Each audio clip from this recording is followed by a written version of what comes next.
We are going to start with parts of the West Coast underwater. Still, 7 million people are under flood alerts as Mother Nature dumps a nonstop flow of rain on California. President Biden has approved a disaster declaration for the state, which has been battered by a string of deadly storms.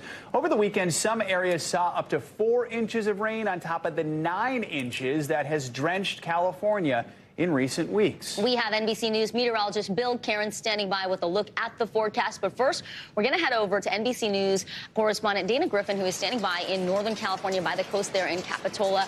Dana, we know there's been a lot of destruction from all the flooding, including that pier behind you. What's happening where you are right now? Well, we're still getting pelted with rain. It's been kind of off and on, but I want you to take a look behind me. You can see for yourself just how swiftly some of the water is moving here along the coast.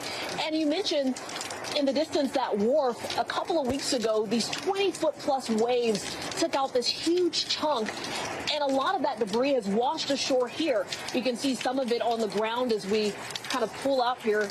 You can see there's just a lot of debris, a lot of trees. And I want to show you exactly how this is impacting some of the local businesses. A lot of them have sandbags on the ground.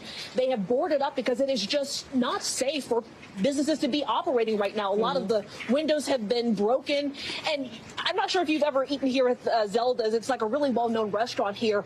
Part of that wharf that we just showed you, Vicki, it is now sitting inside the dining room here. So that just goes to show just how serious the waves have brought some of that debris here ashore. Vicki? So, Dana, I mean, clearly there is plenty of cleanup that needs to happen, plus the area is about to get hit again. I mean, what is next in the process, and how does that area bounce back?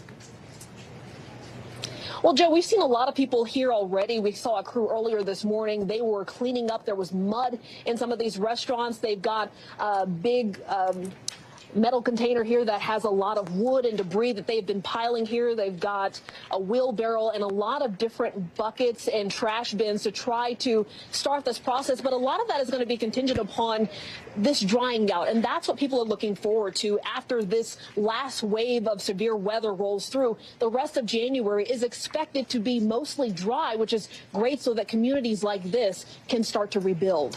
Guys. All right, NBC News correspondent Dana Griffin in Northern California. Dana, thanks so much. Thanks for watching our YouTube channel. Follow today's top stories and breaking news by downloading the NBC News app.